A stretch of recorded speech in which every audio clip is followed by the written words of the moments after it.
परिवर्तन एक प्रभावयुक्त शब्द है, एक शक्तिशाली प्रारूप है, परंतु समाज से संबंधित इसका क्या अर्थ है? क्या समुदाय के आध्यात्मिक डीएनए को बदला जा सकता है? अगर ऐसा है तो उसके क्या-क्या गुण हैं जो परिवर्तन ला सकते हैं? इस कार्यक्रम में हमने कई मुख्य प्रश्नों के उत्तर देने की कोशिश की है। अब हम पवित्र आध्यात्मिक संस्थाओं और कई तरह के समुदायों के गली और कूचों का भ्रमण करेंगे और हम दोनों पक्षों की जांच करेंगे। इसका प्रभाव किस ढंग से दोनों पक्षों पर हुआ है, हम देखेंगे। इस प्रभाव को देखने के लिए हमारे साथ आविष्कारी अनुसंधानिक जॉर्ज ओटिस जूनियर होंगे। ये वो व्यक्ति हैं जिन्होंने कई साल समाज के परिवर्तन करने में ही गुजारे हैं। समाज परिवर्तन एक ऐसा प्रारूप है जिसे क्रिस्तु धर्म के लोगों को समझने में कष्ट हो रहा है, लेकिन इसे ना समझने का कारण क्या है? हमारी व्यक्तिगत जीवन के अनुभवों को हमने सीमित कर लिया है। क्या आपको आध्यात्मिक अनुभव हुआ है? अधिकतर लोग कहेंगे हाँ हुआ है। क्या आप इससे सहमत हैं? अगर पूछा जाए तो कई प्रकार के उदाहरण देंगे। पश्चिमी समाज में जिस चीज का अनुभव नहीं किया गया है वो है अपने समाज का भलीभांति परिवर्तन। मैं आपको उस यात्रा पर लिए चलता हूं जहां 4 समुदाय के लोगों में पवित्र आत्मा द्वारा कैसे परिवर्तन हुआ है। वो एक अद्भुत चमत्कार है। क्या होता है जब परमेश्वर अपने शहर आते हैं?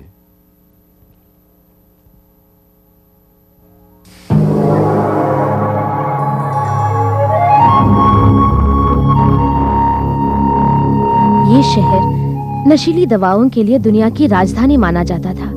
इसके अलावा दंगा फसाद, घूसखोरी और ऐसे अनगिनत बुराइयां जो आप सोच भी नहीं सकते यहाँ हुआ करती थी। आतंक बढ़ता चला गया और इसका प्रभाव परमेश्वर की कलीसिया में भी होने लगा।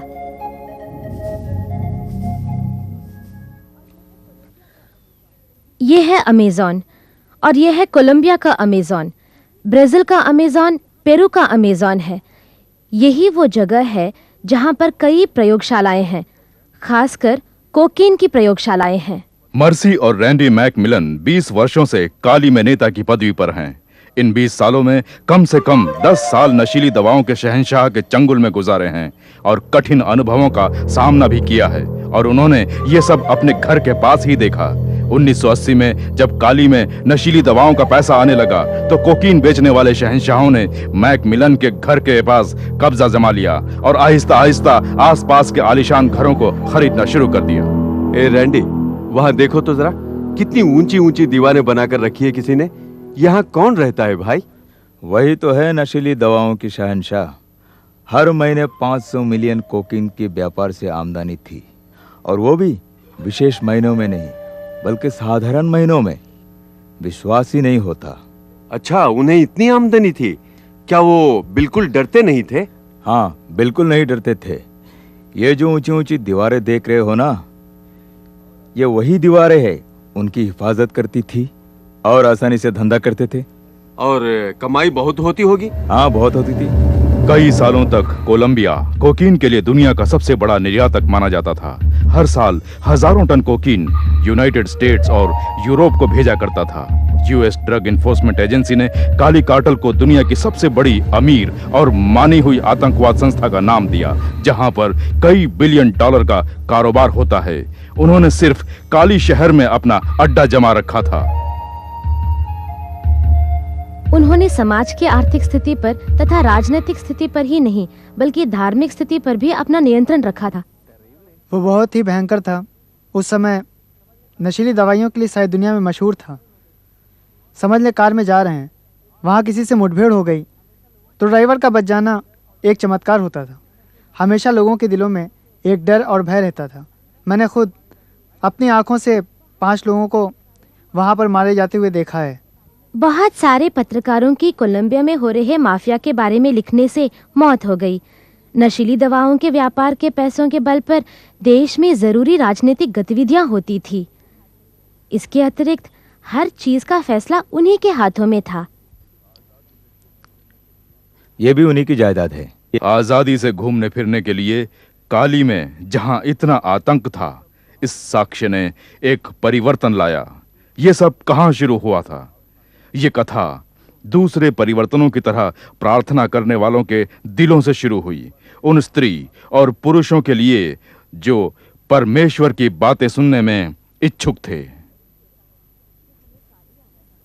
परमेश्वर ने हमसे कहा कि हमें काली आना चाहिए। रूथ राइबल और उनके पति जूलियो 1978 में काली आए।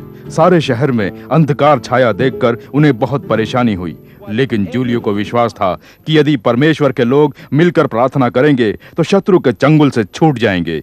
लेकिन एक बड़ी समस्या थी, ये काम कोई नहीं करना चाहता था। सभाओं में एकता नहीं थी। आप अपना काम करो, मैं कहती हूँ परमेश्वर का आशीष तुम पर होगा। आपकी सभा में आपके लिए बहुत अच्छा समय है। ये मेरी सभा है, इसमें जो मैं चाहूंगी वो करूंगी। वहाँ पादरियों की संस्था में केवल कागजों की ही फाइल हुआ करती थी। हर पादरी अपने ढंग से ही काम करता था, कोई साथ मिलकर काम नहीं करना चाहता था। मतभेदों के कारण जूलियो कमजोर पादरियों के संगठन से बाहर आ गए। बाद में उन्हें लगा कि वो खुद इस मतभेद के जिम्मेदार हैं। परमेश्वर ने उनसे बात की और कहा, तुम्हें दुखी होने की कोई आवश्यकता नहीं है, तुम उन्हें क्षमा कर दो। और उन्होंने ये संदेश लिया और उन्हें ये एहसास हुआ और कहा, अगर मैं यीशु मसीह का दूत बनकर जा रहा हूँ तो मैं किसी हाल में दुखी नहीं होऊंगा। जूलियो पादरियों के पास गए और उनसे क्षमा की भीख मांगी कि वो इस तरह मतभेद में जी नहीं सकते, जबकि उनका अपना शहर इस तरह की कठिनाइयों से गुजर रहा है। हमने महसूस किया और सोचा, अब हमारे पास कौन सी उम्मीद है।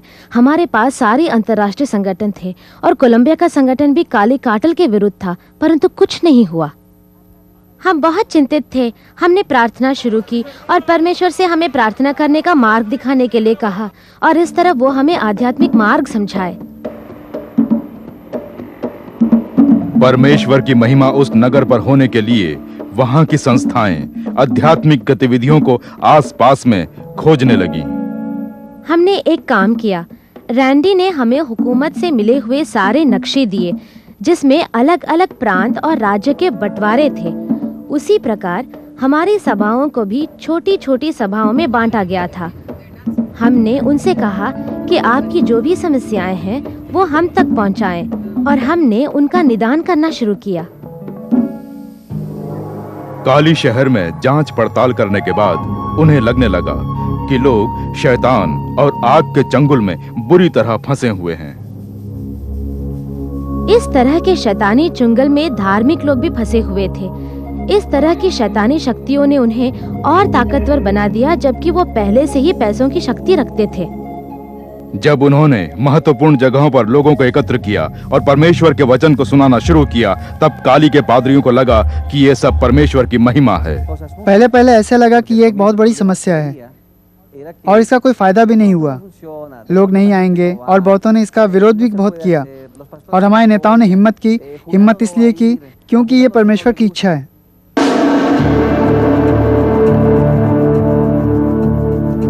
उन्नीस 1995 में हमने पहली पूरी रात प्रार्थना सभा का आरंभ किया।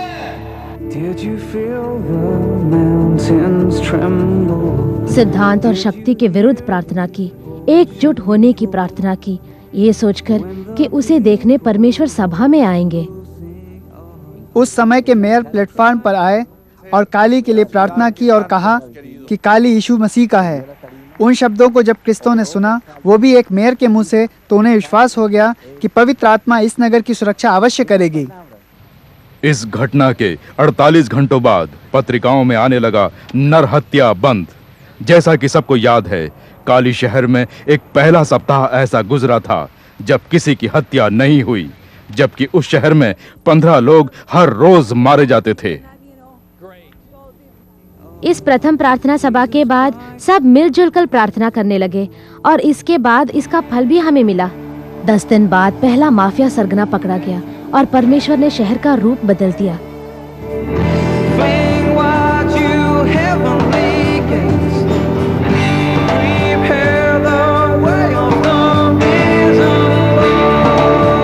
उस पहली पूरी रात की प्रार्थना सभा के बाद लोगों में उत्साह पैदा हुआ और सभा के सभापतियों ने शहर का सबसे बड़ा स्टेडियम भाड़े पर लिया, पास्कल क्यूरेरो फुटबॉल स्टेडियम, जिसमें 55,000 लोग बैठ सकते हैं। लेकिन लोगों के विश्वास के कारण उसमें लगभग 60,000 विश्वासी वहां प्रार्थना करने के लिए एकत्र हुए। 1995 की गर्मी के दौरान कोलंबिया सरकार ने माफिया सरगना के विरुद्ध युद्ध शुरू किया।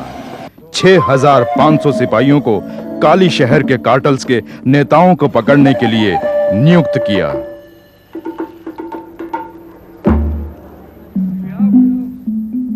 लगभग 7 ड्रग सरगना थे, लेकिन जब हमने मिलकर प्रार्थना शुरू की, उनमें से 6 पकड़े गए 9 महीनों में। जब हमने मिलकर प्रार्थना शुरू की तो काली शहर का वातावरण बदल गया।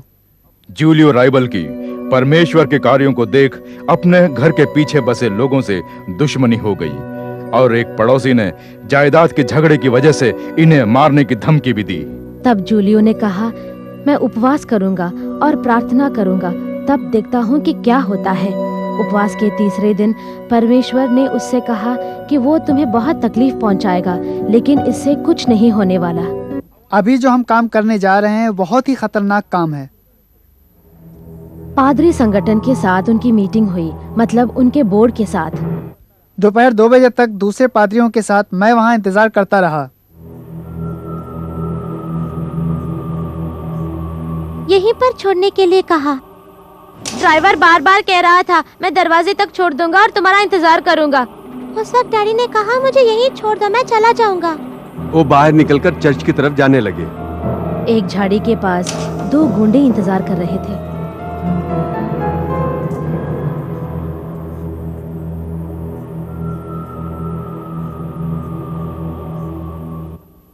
वो आखिरी बार था जब मैंने उनको देखा था।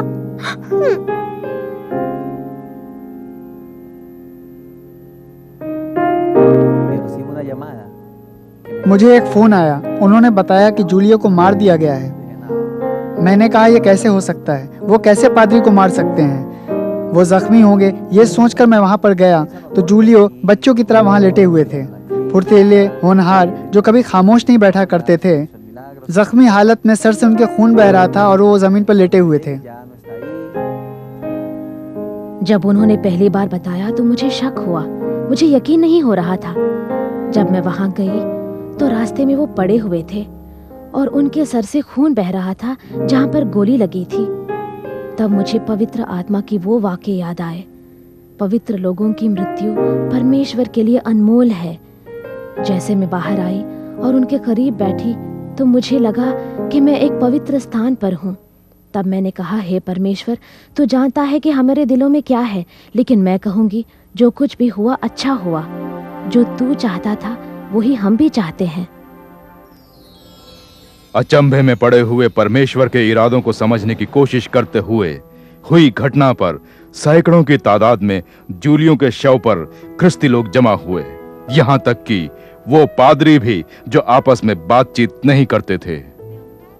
सारे पादरी आगे बढ़े और एक दूसरे से गले मिले और एक साथ रहने की कसम खाई कि अब हम आपस में नहीं लड़ेंगे, हमेशा एक साथ रहेंगे, भाई भाई बनकर।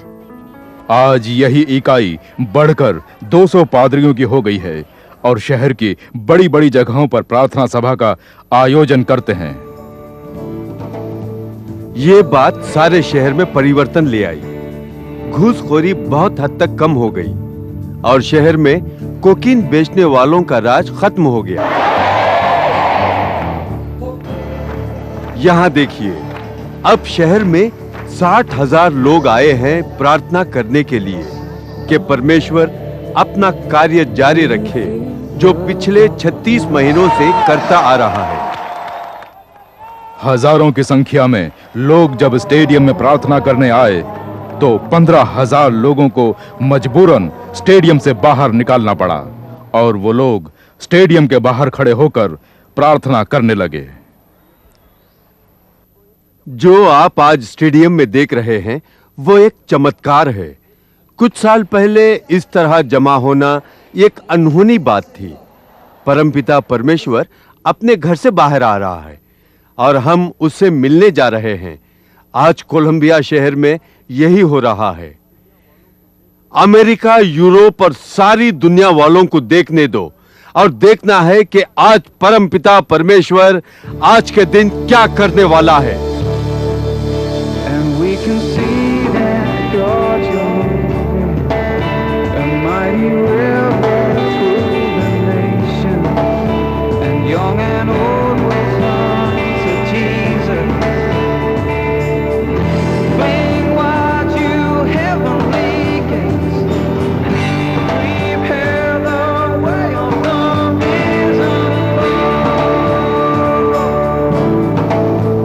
जैसे ही प्रभु परमेश्वर का चमत्कार काली शहर पर हुआ, शहर के बड़े बड़े लोग यीशु की संगति में आए, जैसे रेफेल अरवो गैमेज, जो कोलंबिया शहर के स्पोर्ट्स कमेंटेटर हैं, जिन्होंने इसी स्टेडियम में कई फुटबॉल मैच ब्रॉडकास्ट किए हैं।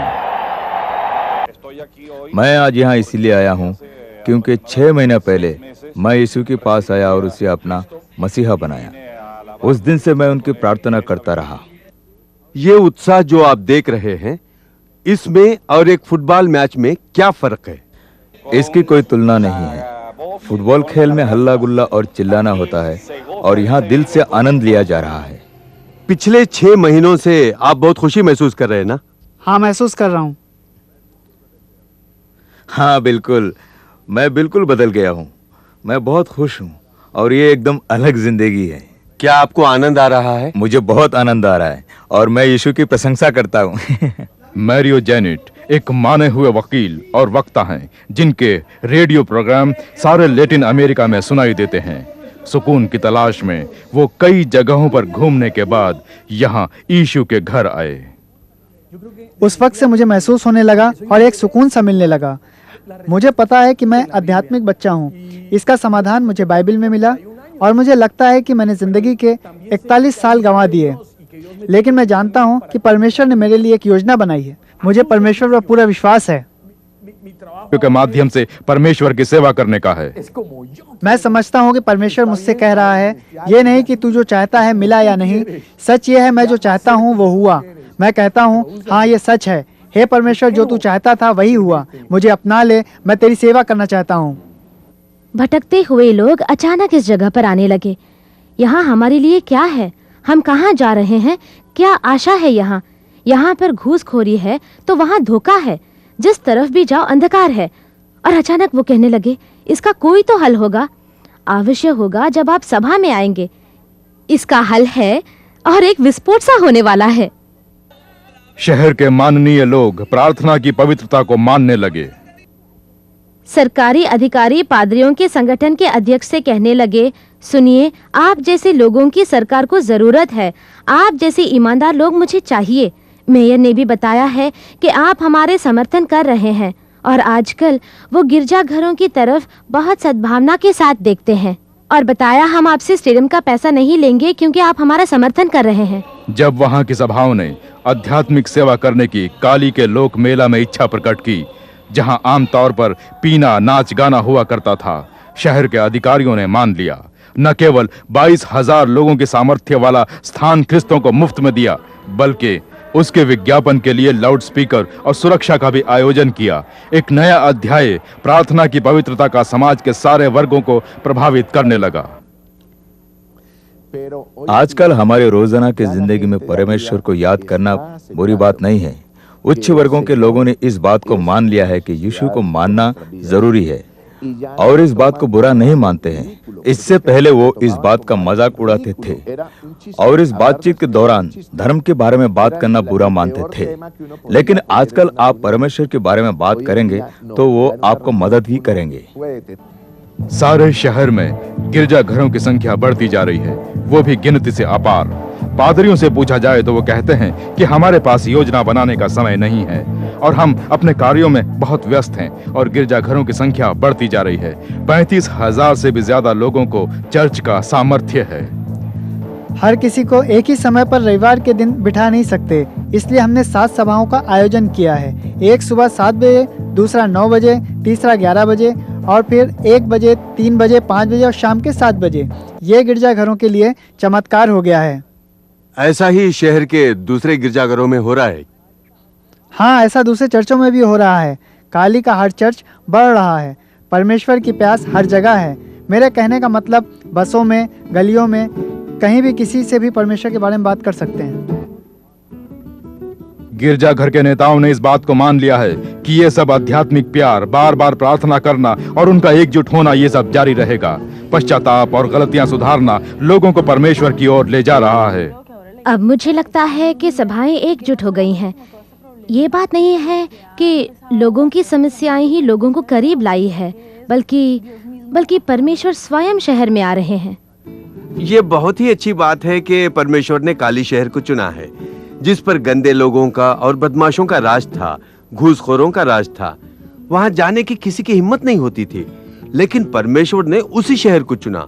और मुझे विश्वास है कि परमेश्वर ने जानबूझकर चुना है कि सारी दुनिया के शहर के नेताओं को यह दिखाने के लिए कि परमेश्वर चाहे तो एक समुदाय पर परिवर्तन ला सकता है, अगर समुदाय वाले पश्चाताप करें तब, और परमेश्वर का आशीष अवश्य होगा। जूलियो राइबल ने अपनी मौत से पहले यह अध्याय शुरू किया था। अब उनके कुटुंब के लोग सभाओं में एक नई जागृति और एक नई एकता देख रहे हैं और खुश हैं। लोग खुशी खुशी यीशु मसीह के पास आते हैं और उन्हें सुकून मिलता है, और इस बात का उन्हें गर्व है। हमने महसूस किया है कि परमेश्वर ने हमें सबसे बड़ी वो जिम्मेदारी दी है जो कोई नहीं कर सकता, और यीशु मसीह के लिए अपनी जान तक देने की क्षमता है। और हमने महसूस किया है कि हम पर कितनी भी बड़ी जिम्मेदारी डालो, हम कर जाएंगे। इसीलिए क्योंकि हम जानते हैं कि परमेश्वर हमारे साथ है और हमारा साथ देंगे। उसकी मौत के बाद हमें भी एक प्रोत्साहन मिला कि हम भी उसी के रास्ते चलेंगे और परमेश्वर के लिए अपनी जान दें। ये सिर्फ मरना नहीं है, बल्कि उसके लिए जीवित होना है। ये मरने से ज्यादा कठिन है। क्या तुम में एहसास होता है कि तुम्हारी डैडी की गुण तुम में है? हाँ, हम में है। वो एक हमारा हिस्सा है। जूलियो कहते थे, मैं अमर हूँ जब तक कि मैं परमेश्वर की हर कही बात को मानता रहूं।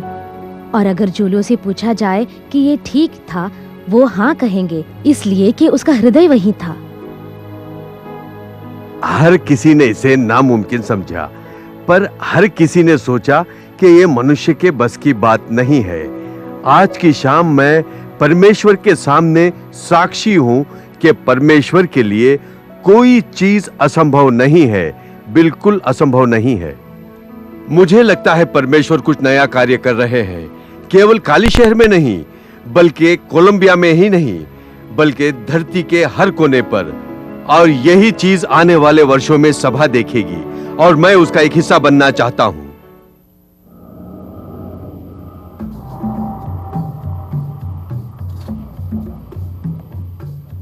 कियाम्बो एक ऐसा कस्बा है जिसका बहुत बुरा इतिहास है, बल्कि हमारे देश में सबसे बुरा इतिहास इसी का है। यह खून खराबा, बलात्कार के लिए मशहूर है। यह गांव तरक्की नहीं कर रहा था। यहाँ के गिरजाघरों में इस गांव वालों की बुराइयों की वजह से कोई जाना नहीं चाहता था।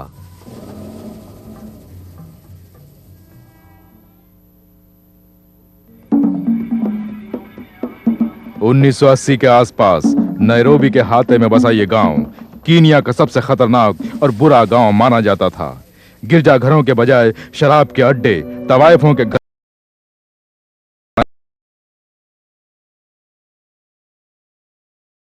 और दूसरी गलत चीजों की बढ़ोतरी हो रही थी। यहाँ शराब बहुत ही आम बात थी। कियाम्बो में हिंसा दिन ब दिन बढ़ रही थी। कोई भी, खासकर औरतें, शाम के बाद बाहर नहीं निकलती थीं। सरकारी अधिकारी वहां जाने के लिए कतराते थे।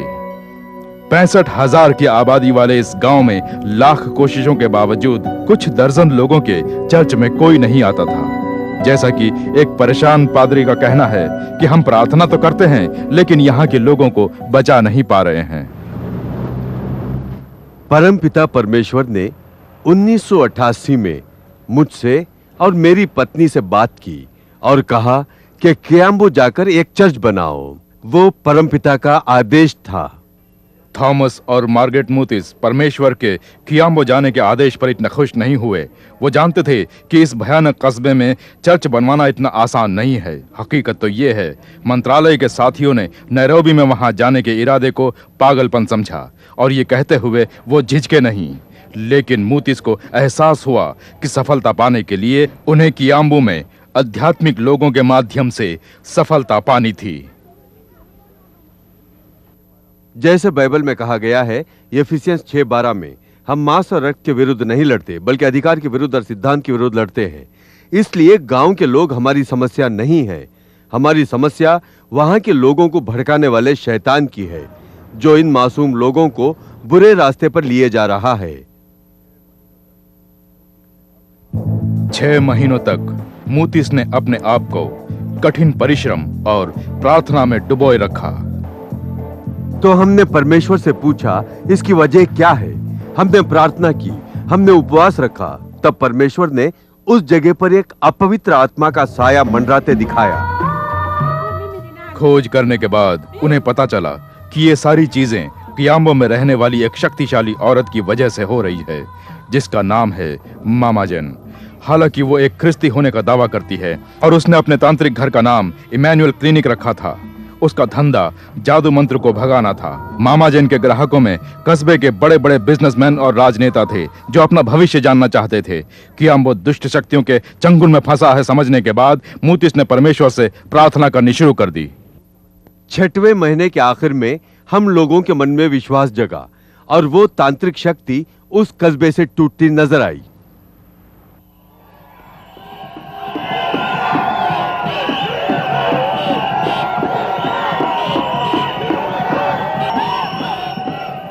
इस अवसर का लाभ उठाते हुए थॉमस ने अपना अध्याय शुरू किया।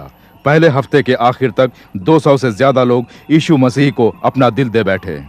बहुत जल्द आरोग्य प्रदान और परिवर्तन होना शुरू हो गया और उस गांव का एक म्युनिसिपल हॉल लोगों के जमघट को संभाल न सका। थॉमस ने अपनी प्रार्थना एक किराने की दुकान के नीचे शुरू की। वहां पर 24 घंटे प्रार्थना होने लगी, जिसे नाम दिया गया प्रार्थना गुफा। इनके विकास को देखकर मामाजन परेशान हो गई और उसने उल्टा वार करना शुरू किया। अपनी तंत्र शक्ति द्वारा प्रार्थना सभाओं पर इसका अधिक प्रभाव हुआ। वो प्रभाव उस समय तक रहा जबकि लोगों को पता चला कि ये सब मामाजन के करतूतों का नतीजा है। शैतानी प्रभाव से प्रभावित होने के बाद उन्हें एहसास हुआ और विश्वासियों ने हालात पर काबू कर लिया। एक दिन सुबह हम लोगों ने हाथ ऊपर उठाकर प्रार्थना की कि या तो वो सुधर जाए या कस्बा छोड़कर चली जाए। कुछ दिनों में ही मामाजन अपनी तांत्रिक शक्तियों से हाथ धो बैठी और कुछ ही हफ्तों में वो कस्बा छोड़कर चली गई। तांत्रिक शक्ति कियांबो कब्जे से हट जाने के बाद परमपिता परमेश्वर का आशीष सारे कब्जे पर छाने लगा और हमने खुशी खुशी जिंदगी गुजारनी शुरू की। सारा माहौल बदल गया। रातों को डरकर लोग बाहर नहीं निकला करते थे। अब कियांबो सारे देश में सबसे कम हिंसा होने वाला कस्बा माना जाता है। शराब के अड्डे गिरजाघरों में बदलने लगे। कस्बे में खुशहाली छाने लगी। हमने उस बदलाव को देखा और क्यों ना हो, जब परमपिता परमेश्वर का आशीष हो तो सब कुछ बदल जाएगा। खुशहाली, तरक्की, आज जो हम देख रहे हैं।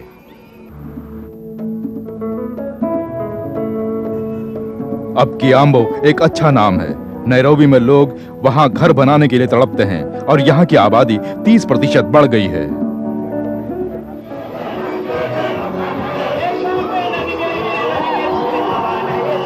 परिवर्तन में इतनी बढ़ोतरी हुई जिसका कोई हिसाब नहीं। कियांबो प्रार्थना गुफा उसको विश्वास के शब्द से भी माना जाता है। सभाओं में 5000 से भी ज्यादा सदस्य बढ़ गए, जबकि कभी 30 से 40 लोग ही हुआ करते थे। हमने परमपिता परमेश्वर को इस कस्बे में चमत्कार दिखाते हुए देखा। हमने लोगों को बदलते देखा। हत्यारे यीशु की ओर आने लगे। बाजारू औरतें, चोर, उचक्के यीशु की ओर खींचे चले आए। जैसा कि थॉमस ने कहा, सफलता सिर्फ प्रार्थना से ही मिलती है। प्रार्थना परमेश्वर से वार्तालाप करना है। बहुत ही सीधी सी बात है।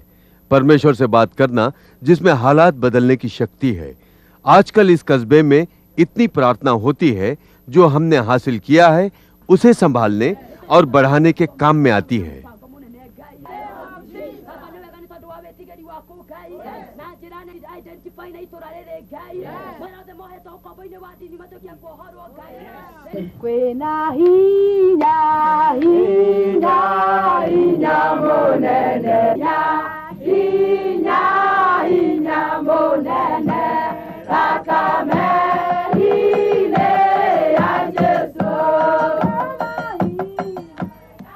हर दिन 800 से ज्यादा लोग प्रार्थना के लिए जमा होते हैं, जो हर रोज सुबह 6 बजे शुरू होती है। उसे वो सुबह का तेज कहते हैं। इसके अलावा शुक्रवार की रात की प्रार्थना और बुधवार की शाम की सभा को प्रार्थना का भूचाल कहते हैं। प्रार्थना एक शक्ति उत्पन्न करती है। मेरे कहने का मतलब एक अद्भुत बात है। एक ऐसी ताकत है जो परिवर्तन लाती है। मैंने शहर को परिवर्तित होते देखा है।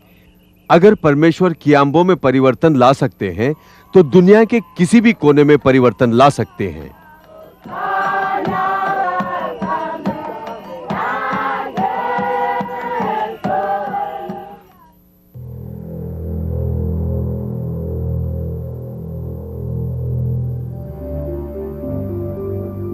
ये कस्बा अधिक परेशानी में था। यहाँ बहुत ही शैतानिक तंत्र शक्तियाँ, इस घाटी में बहुत सारे जादूगर भी थे। महर्षि महेश योगी जप करने की सुविधाएं, अपने अलग अलग विचारों का गिरजाघर इन्होंने आविष्कार किया था। इस तरह का नगर पश्चिम कच्छ की नशीली दवाइयाँ बनाए जाने की राजधानी जैसा माना जाता था। हमें ऐसा लग रहा था कि आपस में एक तरह की प्रतियोगिता है जो यहाँ पर राज कर रही है, सिर्फ गिरजाघरों में ही नहीं बल्कि गिरजाघरों के मुख्य पादरियों के बीच भी। ये कई सालों तक चलता रहा। सेंट एस्टिंटो पहाड़ियों के पास वाले समुदाय को पादरियों का कब्रिस्तान कहा जाता था। लोग यहाँ सुकून और शांति की जिंदगी जीने के लिए आते थे, लेकिन इस तरह के जीवन के पीछे एक अंधकार छुपा हुआ था। उस समुदाय की समस्याओं के भीतर आध्यात्मिक बातें छुपी हुई थीं। उस घाटी में धार्मिक और अधार्मिक कर्मों का बोलबाला था। धार्मिक समुदाय ही उनकी समस्याएं नहीं थी।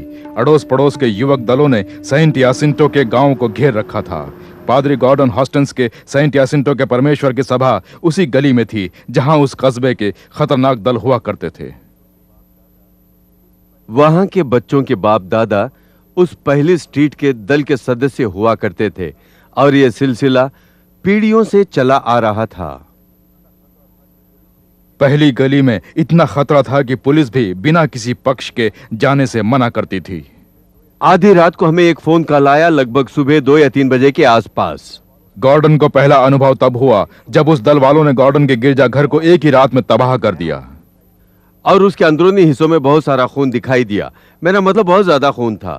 हमें उस वक्त पता चला जब पुलिस ने कहा कि किसने एक खिड़की तोड़ी। वो उस परिवार का सदस्य था जो सामने की गली में रहता था और वो उस गैंग का मुखिया जाना जाता था यहाँ सैन जैसिंटो में। हेमेट घाटी नशीली दवाइयों के लिए भी मशहूर था। कम से कम 9 ऐसी नशीली दवाइयां बनाने वाली प्रयोगशालाएं इस हाते में थीं। वो इसलिए कि यहाँ सूखा वातावरण, न पहचाने जाने वाली जगह और दोस्ताना कानूनी दबाव था। मेरे हाथ में कुछ ऐसे कानूनी ऑफिसर्स थे जो मेरे नशीली दवाओं को अपनी गाड़ियों में ले जाया करते थे। सोनी 1 महीने के अंदर 10 लाख से ज्यादा लोगों के लिए दवाइयां बनाता था। वो जहरीला पाउडर ट्रकों में शूट रॉक के नाम से भेजा जाता था। हेमेट में आध्यात्मिक बदलाव आसानी से नहीं आया। ना ही बैकेटन ने ना ही हॉस्टन ने कोई इच्छा दिखाई। मैं वहाँ नहीं रहना चाहता था। हम मझधार में फंस गए थे। पक्के रास्ते से 18 मील दूर मैं और मेरी पत्नी परमेश्वर से प्रार्थना करते थे कि हमें इस घाटी से जल्द निकाल दिया जाए। इस कस्बे में आने के बाद हॉस्टन ने अपने सामान को खोला तक नहीं। हमारे साथ हमारी 6 महीने की बच्ची भी थी। एक छोटा सा कमरा जहां पर न एयर कंडीशन था न बैठने की जगह थी। हम लोग वापस जाने लगे तो हमने एक चर्च देखा और कहा धन्यवाद। परमेश्वर मुझसे और मेरी पत्नी से बात किए और एक दिन वो मुझसे बात किए और कहने लगे, क्या तुम इस घाटी में मेरे लिए अपनी सारी ज़िंदगी गुजारोगे? और मैंने परमेश्वर से एक गंदा सवाल किया कि मैं अपनी सारी ज़िंदगी इस घाटी में गुजारूं जिससे मैं प्यार नहीं करता, जो मुझे अच्छी नहीं लगती, जिसका मैं हिस्सा बनना ही नहीं चाहता। तब परमेश्वर ने कहा, नहीं, मेरी एक योजना है अगर तुमने इस जगह से वादा किया तो। बेकेट्स ने चुपचाप हेमेट छोड़ने के बजाय एक छोटी सी जगह उस कस्बे में खरीदी। और मैंने कहा, जब तक यीशु मसीह वापस नहीं आएंगे, ये मेरी धरती है, मैं यहीं रहूंगा, यही मेरा वादा है। अपने समुदाय के लिए एक नए उत्साह के साथ बेकेट्स कुछ लोगों के साथ पास वाली पहाड़ी की घाटी में प्रार्थना और उपवास के लिए चल पड़ा। वो एक बहुत शक्तिशाली अनुभव था। हम जानते थे कि हमने एक ऐसी आत्मा को चुना है जो हमारी घाटी के लिए बहुत ही चमत्कारी साबित होगी। ठीक उसी समय आध्यात्मिक बातें होने लगी थीं। जांच वाले धर्म अधिकारी को नई समस्याओं की जानकारी देने लगे। गिरजाघरों में धर्म अधिकारी आध्यात्मिक सहायता की समस्याओं को सुलझाने लगे। मगर उन्हें पता नहीं है कि समस्या क्या है और तुम सुलझा नहीं पाओगे। आध्यात्मिक नक्शा हमें जानकारी और ज्ञान की ओर ले आया।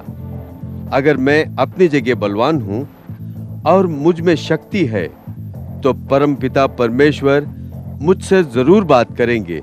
इसलिए हमने धर्म अधिकारियों को आगे बढ़ने के लिए कहा। धर्म अधिकारियों ने हमें जानकारी दी कि हमें बहुत लाभ हो रहा है। धार्मिक सदस्यता एक गंभीर भय था। वो कम होकर 3 से 10% कम हो गया, लेकिन सेंटोलॉजी चर्च अभी भी है। बाकी सभी संस्थाएं खत्म हो गईं। गहन ध्यान प्रशिक्षण केंद्र वास्तव में जल गया। जब विश्वासियों ने इसे निकालने की प्रार्थना की तो पहाड़ी घाटी की पश्चिमी दिशा में आग लग गई। उसमें गहन ध्यान केंद्र जल गया और उसके पास वाली इमारतों को कुछ नहीं हुआ। दलों की एक सफल कहानी है। जब मैंने यहाँ काम करना शुरू किया तो यहाँ के लड़के रात दिन गुंडागर्दी में मशरूफ़ रहते थे। शराब खाने हर कदम पर थे। हम पहरा देते और यहाँ से लोगों को पकड़कर जेल ले जाते, लेकिन आजकल ऐसा कहीं नहीं दिखाई पड़ रहा है। बहुत पुरानी बात नहीं है। पहली गली का गैंग लीडर अचानक गॉर्डन के चर्च सुबह की प्रार्थना के समय आया। मैं वहां पर प्रार्थना कर रहा था तो अचानक मैंने देखा कि गैंग लीडर खड़ा है। उसने मेरी तरफ देखा और सीधे प्लेटफॉर्म की ओर चलता हुआ आ रहा था। मैं समझ नहीं पाया और प्रार्थना में लग गया जब तक कि वो पास नहीं आया। मेरे पास आकर रुक गया, मेरी तरफ देखकर कहने लगा, मुझे अभी इसी वक्त मुक्ति चाहिए। बहुत जल्द पहली गली के सारे गुंडों में परिवर्तन हुआ और उन्होंने पहला काम यह किया कि चर्च की टूटी दीवार ठीक करने लगे। हमने परमेश्वर से प्रार्थना की कि वो दिन भी आए जब इन दलों के घरों के लोग परमेश्वर के पास आ जाएं, इनके बच्चे नशे से दूर हो जाएं और बच जाएं। परमेश्वर ने उन्हें बचा लिया, उन्हें और उनके सारे बच्चों को भी। हर कोई परमेश्वर को मानने लगा, गुंडागर्दी और नशे से दूर हो गए। वो सचमुच बदल रहे हैं। उन्हें बदलते देख ताज्जुब हो रहा है। सनी के अनुसार हेमेट नगर में नशीली दवाओं का व्यापार 75% गिर गया। वो सारा योगदान उन धर्म अधिकारियों को उन्होंने दिया। उन्होंने मल्टीमिलियन नशीली दवाइयों की कंपनियों को भागने पर मजबूर कर दिया। सन्नी खुद जब किसी का खून करने के इरादे से निकला था तब उसे पवित्र आत्मा ने जाने से रोक लिया और वहां से उसकी कार बॉब बेकेट्स के ड्वेलिंग प्लेस के पास जाकर रुकी। मैं कार से बाहर निकला। मैंने अपना पिस्टल जो कंबल के नीचे छुपाया था निकाला, जिसमें लाइसेंस लगा था, और मैं सोचने लगा, ऐ परमेश्वर, मैं ये क्या करने जा रहा हूं। मैं वहां से सीधा प्रार्थना सभा चला गया और फिर सब कुछ बदलता चला गया।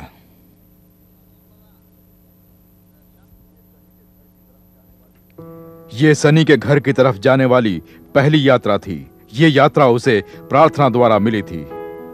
अगर परमेश्वर मेरे लिए कर सकते हैं तो वो किसी के लिए भी करेंगे। इसलिए कि मैं देख रहा हूं इस कस्बे में बहुत सारे लोग प्रार्थना करने लगे हैं। हेमेट घाटी में केवल दल के सदस्य ही नहीं, नशीली दवाइयों के व्यापारी ही नहीं, बल्कि गिरजाघरों में लोग 18% से ज्यादा आने लगे। 10 साल पहले जितनी संख्या थी वो बढ़ गई। We lift up a shout, a victory shout, for we've overcome by the blood of the Lamb and the word of our mouth. अब हमारे पास एक मेयर है, एक पुलिस ऑफिसर है, एक फायर चीफ ऑफिसर है और एक सिटी मैनेजर भी है। इस तरह के कई अधिकारी हमारे पास हैं। लोग मुझसे पूछते थे, हमें नहीं पता कि आपने ये सब कैसे किया, इसलिए कि आप पर घातक हमला किया गया था। मुझे लगता है परमेश्वर ने मुझे बुलाया है और ये जगह न छोड़ने के लिए कहा। उसने अपने दरवाजे बंद नहीं किए, उल्टा उसने बहुत सारे गिरजाघरों के दरवाजे खोल दिए, बहुत सारे क्रिश्चियनों को एकजुट किया और कहा, तुम चाहते हो ईसाई ही हर पद संभाले, तो अब तुम्हें उनकी मदद करनी होगी और उसका एक ही रास्ता है, प्रार्थना। बेकेट्स का अंदाजा है कि लगभग 30% कानून के अधिकारी और अध्यापक, शिक्षक, प्रधानाचार्य आज विश्वासी हैं। हकीकत यह है कि पिछले कई सालों से लगभग 85% स्कूल के जिला स्टाफ कैंडिडेट ख्रिस्ती रहे हैं। और यह हकीकत है, परमेश्वर ने उस संस्था को बदल दिया। देखा जाए तो हम लोगों को देख लोग हंसते थे। सैन जैसिंटो के कस्बे के स्कूल में कोई भी अपने बच्चे को पढ़ने भेजना नहीं चाहता था, लेकिन अब हमारे छात्र अच्छे नंबर से पास होते हैं और वेस्टर्न यूनाइटेड स्टेट्स में यह स्कूल सबसे आगे है। इस स्कूल में हर समुदाय के लोग साथ मिलकर काम करते हैं। ये एक आध्यात्मिक स्थान है और हमने अपने समुदाय को आगे बढ़ाने की कसम खाई है। हम आगे बढ़ेंगे और साथ मिलकर के काम करेंगे। ये परमेश्वर से हमारा वादा है और हम ऐसा करेंगे और करके ही हम दम लेंगे। अब इस घाटी में गिरजाघर अपने अपने ढंग से नहीं और एकजुट हो रहे हैं। अब हम गिरजाघरों को जिंदा पत्थरों की इमारत बना रहे हैं। अब गिरजाघर आपस में झगड़ नहीं रहे हैं, हम एक साथ होकर काम कर रहे हैं। पेंटे पोस्टल में बेक्टस है और यहाँ पल्पिट्स और उसका उल्टा भी है, और लुथेरेंस के साथ एपिक्स को पेलिपेंस है, और ये चर्च के माहौल को बदल चुके हैं।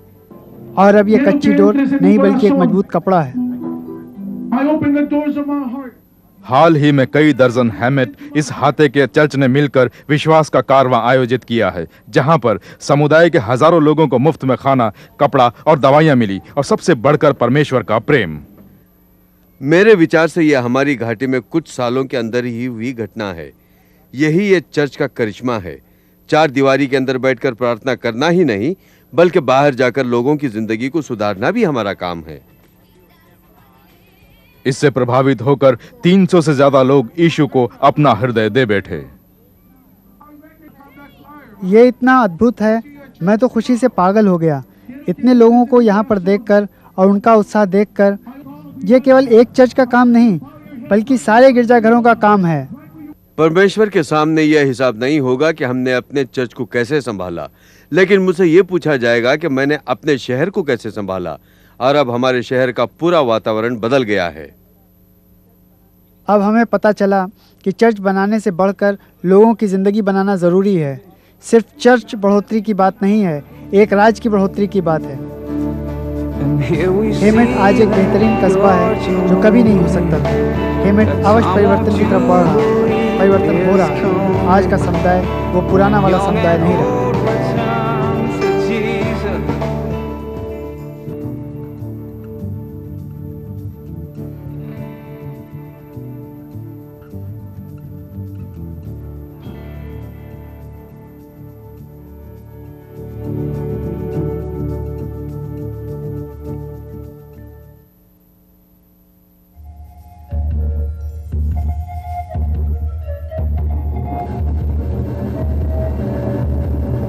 अल्मोलोंगा एक बहुत ही गरीब देहात था। वहाँ का समुदाय एकदम गरीबी और शराब के गुलाम थे। दंगा फसाद, जादू मंत्र, मूर्तियों की पूजा और असामाजिक कामों में जुटे रहते थे। अब हम कुछ किलोमीटर बाद अल्मोगा गांव में प्रवेश करेंगे। उस शहर के 20,000 लोग पूरे विश्वास के साथ परंपरागत ढंग से पवित्र आत्मा की प्रार्थना करते चले आ रहे हैं, जिसकी वजह से आज वो शहर सबसे पवित्र, सबसे उन्नति करने वाला गौटामोला के शहरों में से एक है। गौटामोला ये गिरजाघरों का शहर माना जाता है।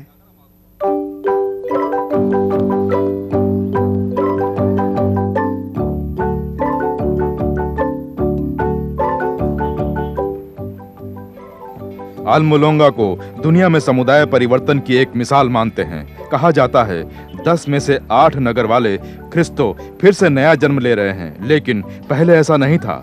20 साल पहले अल्मोलोंगा अंधकार में डूबा एक खतरनाक शहर था। यह गरीबी से परेशान थी, गुंडागर्दी, दंगा फसाद, यहाँ के लोगों में अज्ञान, इसके अलावा शराब पीना यहाँ एक समस्या थी। अगर आप 20 साल पहले सुबह के वक्त इस शहर पर पहुँच जाते तो आप बहुत से लोगों को सड़क के किनारे शराब के नशे में धुत पड़े हुए पाते।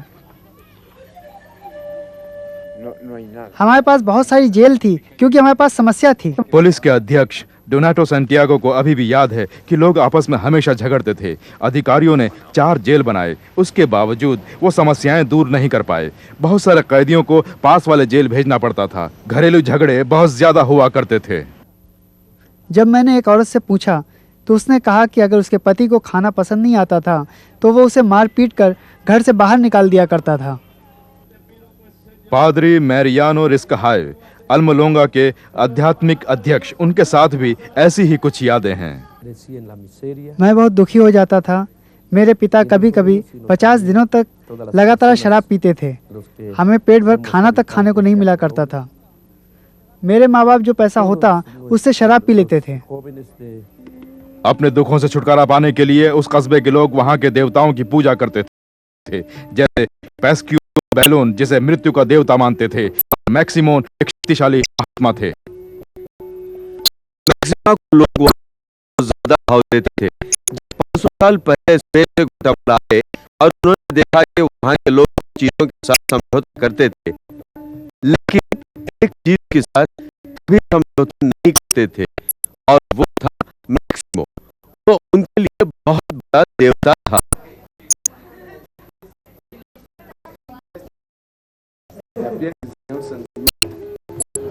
इस देवता का अपना आटा जमा रखा था। हालांकि मैक्सिमो एक लकड़ी की बनी मूर्ति हुआ करती थी, लेकिन उसकी आत्मा की बहुत ताकत है, ऐसा विश्वास मोंगा के लोगों का था। ये सिर्फ एक लकड़ी की किताब है, लेकिन बहुत ताकतवर है। यही वो चीज है जो यहाँ के लोगों को बांध कर रखी है। इस अंधकार के दिनों में प्रार्थना सभा का कोई महत्व नहीं था। प्रार्थना करने वालों को वहाँ के लोग लकड़ी और पत्थर फेंक कर भगाया करते थे। इसके अतिरिक्त वहाँ के छोटे-छोटे गिरजाघरों पर पत्थरबाजी होती थी। प्रार्थना करने वाले बहुत कम संख्या में थे। एक बार 6 लोगों ने मारियानो के गले पर बंदूक रख दी। जब बंदूक चलाने ही वाले थे, तब मारियानो ने परमेश्वर से सुरक्षा की प्रार्थना की। तब बंदूक नीचे गिर गई और कुछ नहीं हुआ।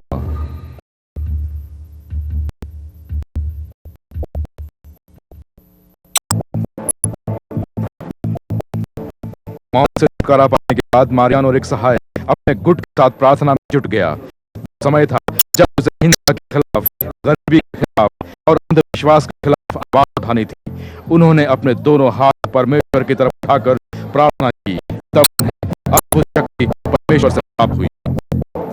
हमने परमेश्वर से कहा, यह नामुमकिन है, जबकि आपने हमसे खुद कहा है कि हम पवित्र हैं। हम अपवित्र नहीं हैं। हम हफ्ते में 3-4 दिन उपवास रखने लगे और हर शनिवार को प्रार्थना करने लगे। मुझे लगता है उसी के कारण परम पिता ने हम पर दया की। लोगों को विश्वास होने लगा, लोगों को मुक्ति मिलने लगी और गिरजाघर आने लगे। वो एक अद्भुत करिश्मा था। उसे मैं बदलाव भी कह सकता हूँ।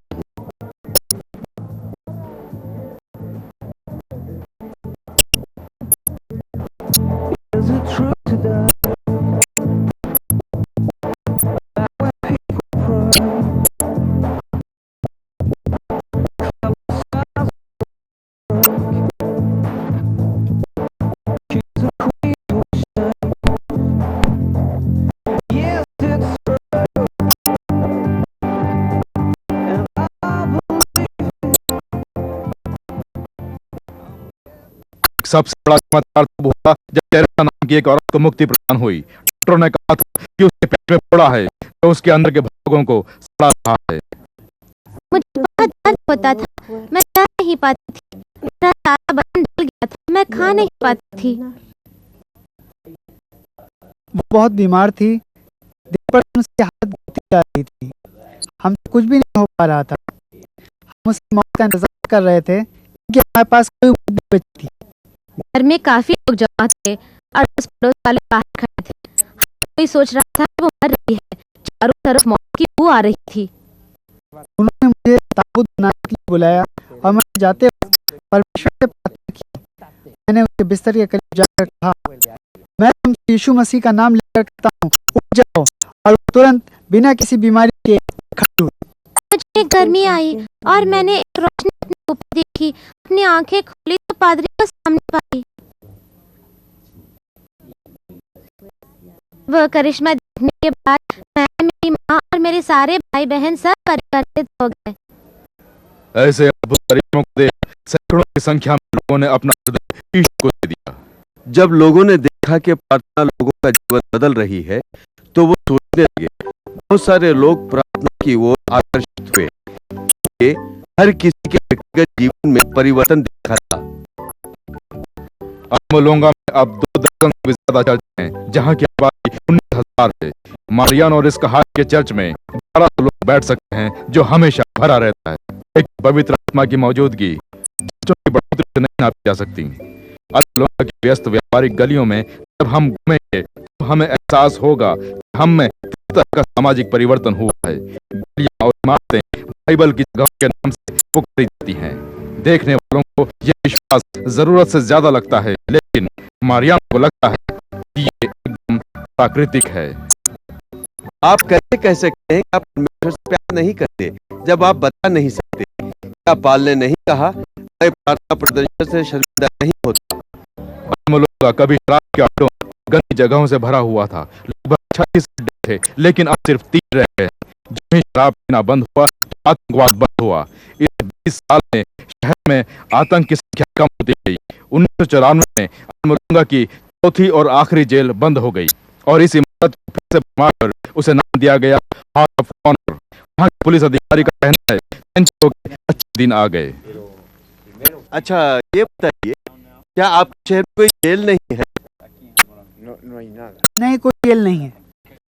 क्योंकि उसकी कोई जरूरत नहीं पड़ती इसलिए? इसलिए वहाँ लोगों को परेशानी नहीं है, इसकी जरूरत नहीं पड़ती।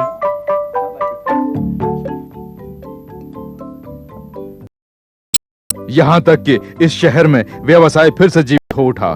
कई सालों तक वहाँ अल्मोलोंगा के आसपास कोई पैदावार नहीं होती थी, क्योंकि एक तो खुरदरी जमीन और दूसरा काम चोरी। लेकिन ज्यों ही वहाँ के लोग परमेश्वर की ओर आए, उन्होंने अपनी जमीनों में एक अद्भुत परिवर्तन देखा। अल्मोलोंगा एक उपजाऊ जमीन बन गई।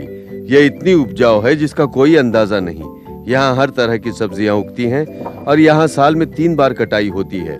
वो अपनी सब्जियां ग्वाटेमाला, साउथ मैक्सिको के अलावा बाहर भी भेजते हैं।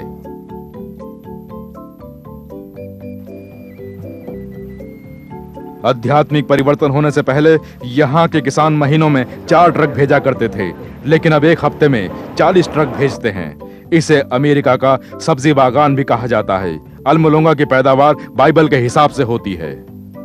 अगर आपको विश्वास करना है तो उसे आपको देखना होगा। शलजम 7.5 पाउंड का होता है। गाजर का ये साइज है, हम विश्वास ही नहीं कर सकते। साइज तो थोड़ा देखिए, इसका अपने हाथ के बराबर है।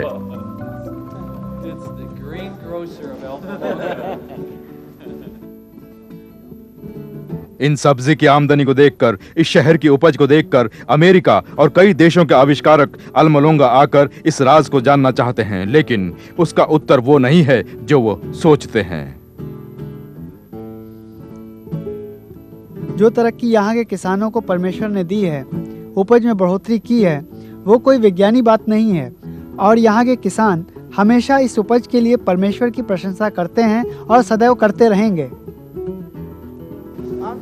जब हम पहले मूली उगाया करते थे तो उसमें 60 दिन लग जाते थे, लेकिन हमारे कस्बे में आने के बाद इसे उगने में सिर्फ 40 दिन लगते हैं और कभी-कभी तो 25 दिन।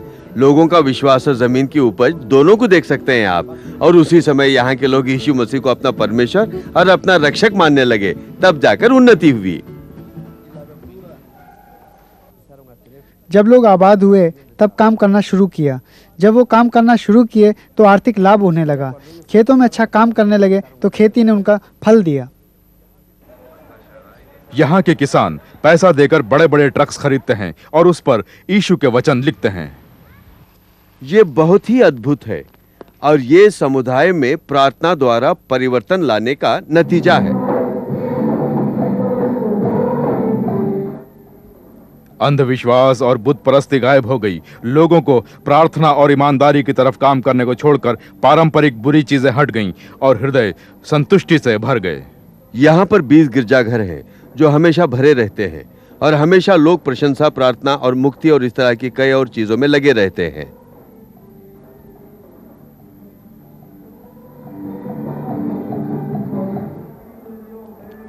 सफलता के बावजूद अल्मोलोंगा के लोगों का किसी चीज को छोड़ने का इरादा नहीं है। बहुत लोग हफ्ते में 3 बार उपवास रखते हैं और शैतान को भगाने की प्रार्थना करते हैं, जैसे पड़ोसी गांव में मृत्यु के दिन मनाते हैं। और अल्मोलोंगा के लोग जीवित परमेश्वर की प्रशंसा करते हैं।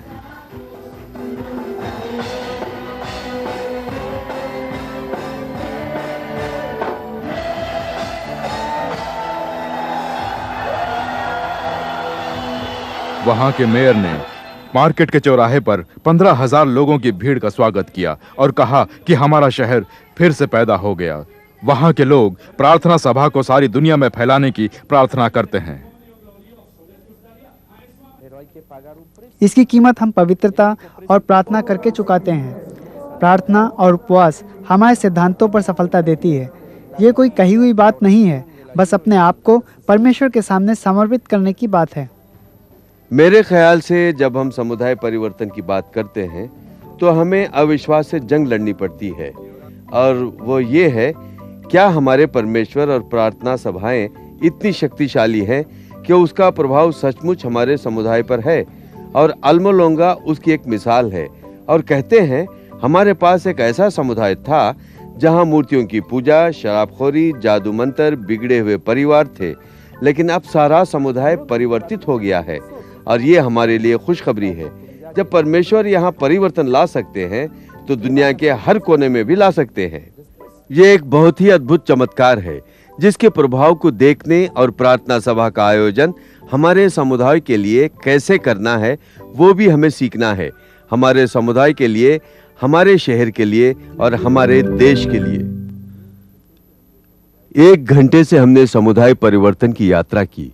आसपास के 3 महाद्वीप और उस यात्रा में हमारी आंखों ने परमपिता परमेश्वर के करिश्मों को अभूतपूर्व जीवन और सारे सामाजिक संरचना में देखा।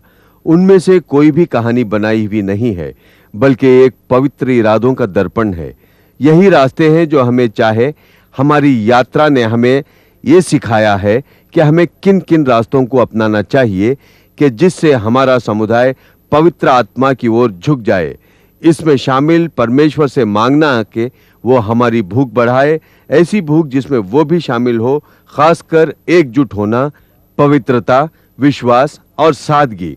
और साथ साथ हमें ऐसी खेती उगानी है जिसमें हमारे नेताओं के मिले जुले विचार हमारे समुदाय की ओर उस तरह का पानी जिससे हमें सूचनाएं मिलें और हम हमेशा प्रार्थना करते रहें, जिस तरह परमेश्वर ने काली, कयांगो, हेमेट और अल्मोलोंगा में अपने करिश्मे दिखाए हैं, वो तो मशहूर हैं।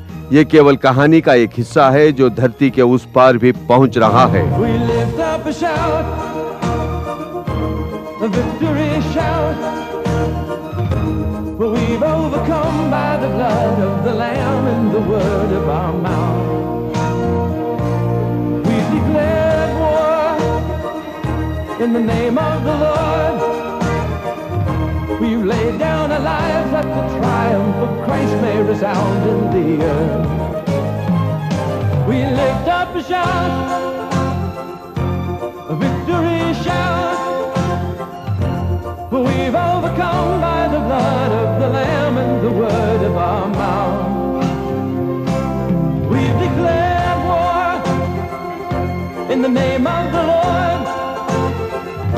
We've laid down our lives that the triumph of Christ may resound in the earth. We've laid down our lives that the triumph of Christ may resound